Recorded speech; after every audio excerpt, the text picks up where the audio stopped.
हाँ तो स्टूडेंट्स, मैंने पिछले लेक्चर में आपको सिखाया कि अगर आपके पास कॉन्टिन्यूअस फ्रीक्वेंसी डिस्ट्रीब्यूशन टेबल दे रखे हों जिसमें प्रत्येक क्लास की विड्थ अर्थात क्लास की साइज़ अगर यूनिफॉर्म हो, सेम हो, तो उसको हम हिस्टोग्राम पे कैसे दिखाएंगे।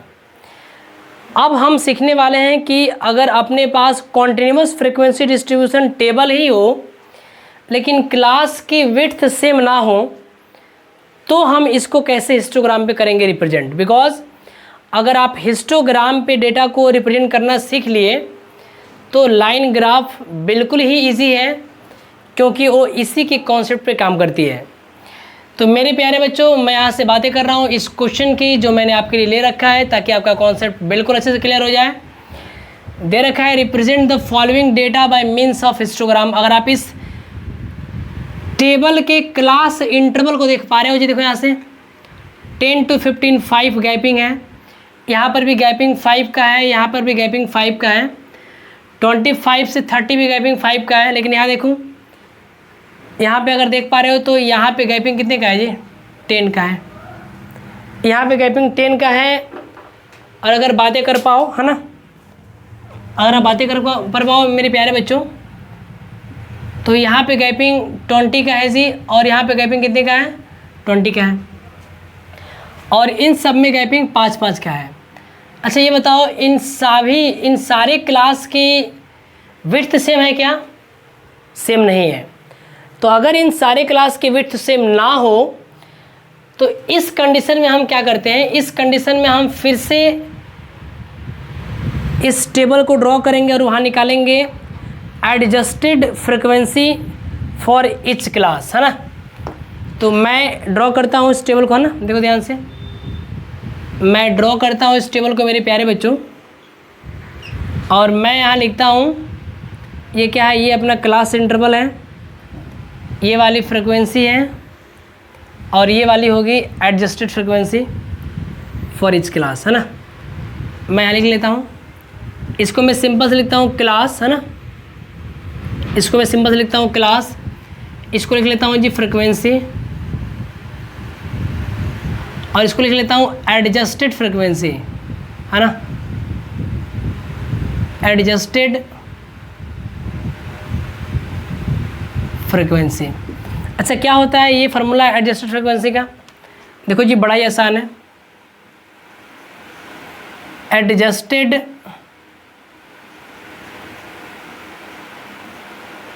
फ्रीक्वेंसी इज इक्वल टू, कह सकते हो मिनिमम क्लास साइज, है ना, ये होता है minimum class size upon class size, है ना, मिनिमम क्लास साइज अपॉन में क्लास साइज, इसको अरेंज कर लेते हैं, upon class size into frequency of the class, into frequency. अगर मैं इन सभी डेटा को पहले यहाँ लिख लूँ, अगर मेरी बात को आप ध्यान समझ पा रहे हो तो 10 से 15, 15 to 20, 20 से 25, 25 से 30, है ना। अब मैं लिख लेता हूँ थोड़ा सा गैपिंग बना लेता हूँ ना, स्पेस कर लेता हूँ, थोड़ा सा स्पेस दे लेता हूँ।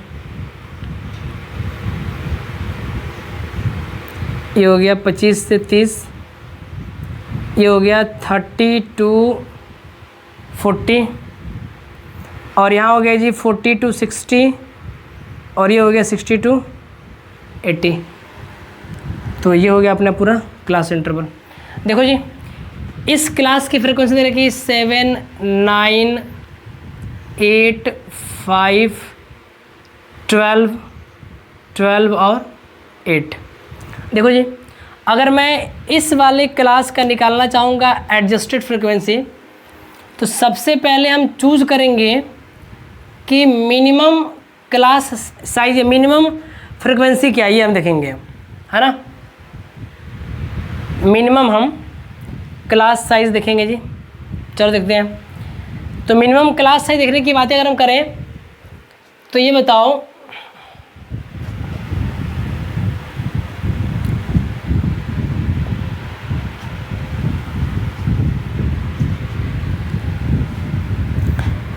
नाउ स्टूडेंट्स, अगर हम इन प्रत्येक क्लास की एडजस्टेड फ्रिक्वेंसी निकालना चाहें,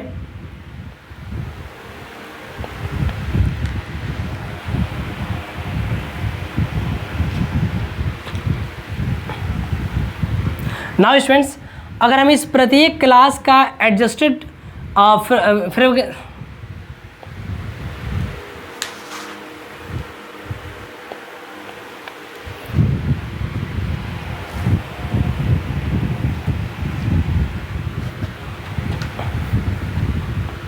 नाउ स्टूडेंट्स, हम अब प्रत्येक क्लास का एडजस्टेड फ्रिक्वेंसी फाइंड करेंगे। तो हमें करना क्या है कि हमें सबसे पहले देखना है कि सभी क्लास की विड्थ क्या है। तो मैंने ऑलरेडी यहाँ पे क्लास विड्थ निकाल रखी है, upper limit minus lower limit करके सभी विड्थ मैंने निकाल रखा है। अच्छा ये बताओ मिनिमम क्लास साइज़ क्या है? तो मिनिमम क्लास साइज़ कितना है जी? 5 है ना। तो यहाँ पर लिखना है ना मिनिमम क्लास साइज़।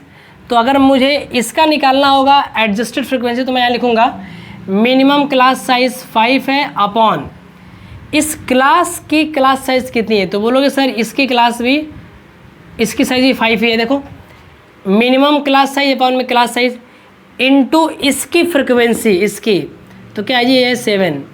तो ये कट के आपको देगा केवल 7। तो इस क्लास की जो एडजस्टेड फ्रिक्वेंसी है वो कितनी आ गई मेरे प्यारे बच्चों? ये आ गई 7। अब मैं बातें करूँगा सेकेंड क्लास की एडजस्टेड फ्रिक्वेंसी की। तो यहाँ पर भी मिनिमम क्लास साइज़ 5 है और इसका साइज़ भी 5 है। तो यहाँ पे अगर हम सॉल्व करेंगे तो 9 आएगा, यहाँ भी 5 ही है ना, और इसकी 8 है। सॉल्व करने पे आपको मिलेगा फिर से 8। यहाँ पर भी 5 ही है, तो मिनिमम 5, क्लास की साइज़ भी 5, फ्रिक्वेंसी 5, तो कट के मिला 5 है ना। ये देखो ये वाला, इस वाले के देखो, इसकी क्लास साइज़ 10 है ना, तो मिनिमम कितनी है? तो आप बोल रहे हो सर जी मिनिमम 5 है, और इस क्लास की साइज़ कितनी है जी? तो 10 है, इनटू यहाँ पर लिख लो इसकी फ्रिक्वेंसी। तो 5 2 जा 10 और 2 6 जा, ये हो जाएगा 12। यहाँ पे देखो इस क्लास की साइज़ निकालते हैं हम लोग, लिख लो यार 12। अगर यहाँ निकालने का प्रयास करें तो यहाँ हम लिखेंगे मिनिमम क्लास साइज़ 5, इस क्लास की साइज़ 20 है, और यहाँ पे दे रखा है 12। तो 5 4 जा 20 और 4 3 जा 12, तो यहाँ मिलेगा आपको 3। और यहाँ पे देखो मिनिमम क्लास साइज़ 5, इसकी साइज़ 20, और यहाँ पे दे रखा है 8, 5 चौके 20 और 4 दूना के 8। तो आपने देखा मेरे प्यारे बच्चों कि मैंने प्रत्येक क्लास का एक एडजस्टेड फ्रिक्वेंसी मैंने फाइंड कर लिया। अब अगर आपने इस क्लास का एडजस्टेड फ्रिक्वेंसी फाइंड कर लिया तो अब आप इजीली इसे हिस्टोग्राम पे रिप्रेजेंट कर सकते हो। देखो मैं कर रहा हूँ, यहाँ पे मैं बोल रहा हूँ मेरे प्यारे बच्चों कि ये वाला है वाई एक्सिस है ना, ये वाला है जी वाई एक्सिस, और ये वाला क्या है? एक्स एक्सिस है ना, ये वाला एक्सिस है। ये एक्स डैश है और ये वाई डैश है और ये ओरिजिन है। हम अगर क्लास साइज़ की बातें करें, देखो यहाँ पे चल रहा है 0, यहाँ पे 0 से 10 है ना, कहाँ चल रहा है 0 से 10। चलो चलते हैं यहाँ 80 तक, 0 से 5 ना। अच्छा एक बात मैं देखो आपको बताना चाहता हूँ, इसकी स्टार्टिंग 0 से नहीं हुई है बल्कि डायरेक्टली इसकी स्टार्टिंग 10 से हुई है। तो मैं यहाँ पे एक सिंबल का इस्तेमाल करूँगा मेरे प्यारे बच्चों, इसका है ना, इसको बोलते हैं हम लोग किंग। क्या बोलते हैं हम लोग? अच्छा उल्टा बनाएगा, इसको ऐसे बनता है, ऐसे बनता है ना, इसको बोलते हैं किंग। तो मैं यहाँ पे बना लूँगा एक किंग। जब डेटा की शुरुआत 0 से ना हो, किसी दूसरे वैल्यू से हो, तो हम यहाँ किंग बना के डायरेक्टली यहाँ लिख सकते हैं 10, जो भी यहाँ पे दिया, यहाँ लिख देंगे 15 20 25, ये हो गया जी 30 35 40 45 है ना, थोड़ा सा बड़ा लिखते हैं 45 50 55 और ये हो गया 60, 65, 70, 75 और 80 है ना। एक्स एक्सिस से मार्क कर लेते हैं। इसको बोलते हैं मेरे प्यारे बच्चों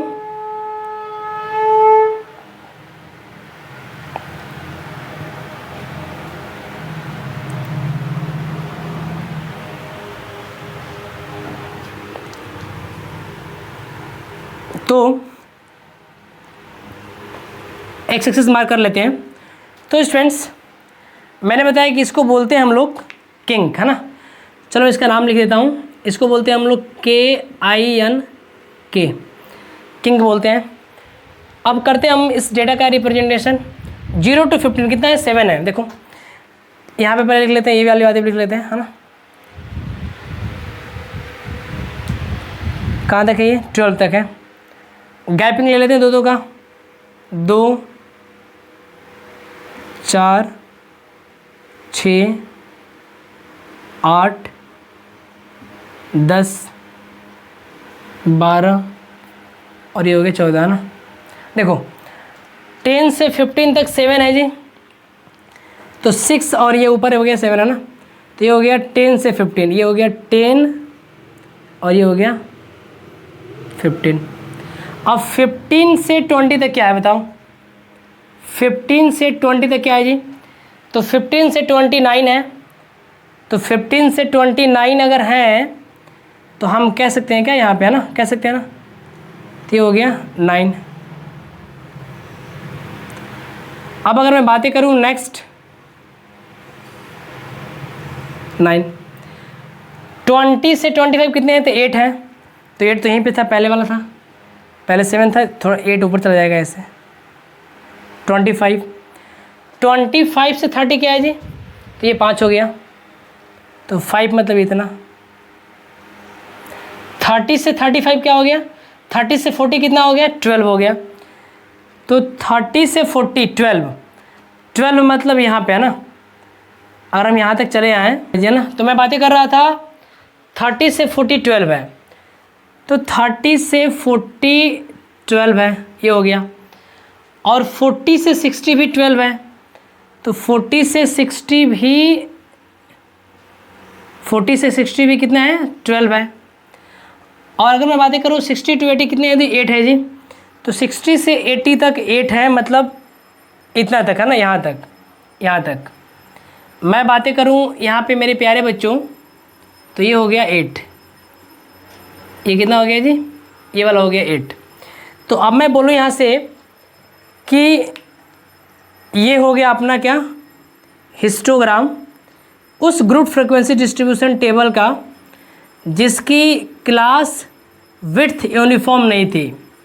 तो अगर क्लास विड्थ यूनिफॉर्म ना हो मेरे प्यारे बच्चों, और आपको अगर उस डेटा को हिस्टोग्राम पे रिप्रेजेंट करना हो, तो आपको करना क्या है कि आपको पहले तैयार करनी है एक एडजस्टेड फ्रीक्वेंसी डिस्ट्रीब्यूशन टेबल, जिसको मैंने निकालना सिखा दिया कि कैसे निकालते हैं एडजस्टेड फ्रीक्वेंसी किसी क्लास की।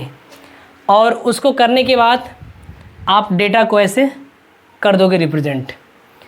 तो मेरे प्यारे बच्चों, जहाँ तक उम्मीद है कि आपको मेरी बातें बिल्कुल अच्छी तरीके से समझ में आई होंगी। नेक्स्ट लेक्चर में मैं बातें करूँगा लाइंस ग्राफ या कह सकते हैं फ्रीक्वेंसी पॉलीगॉन्स की।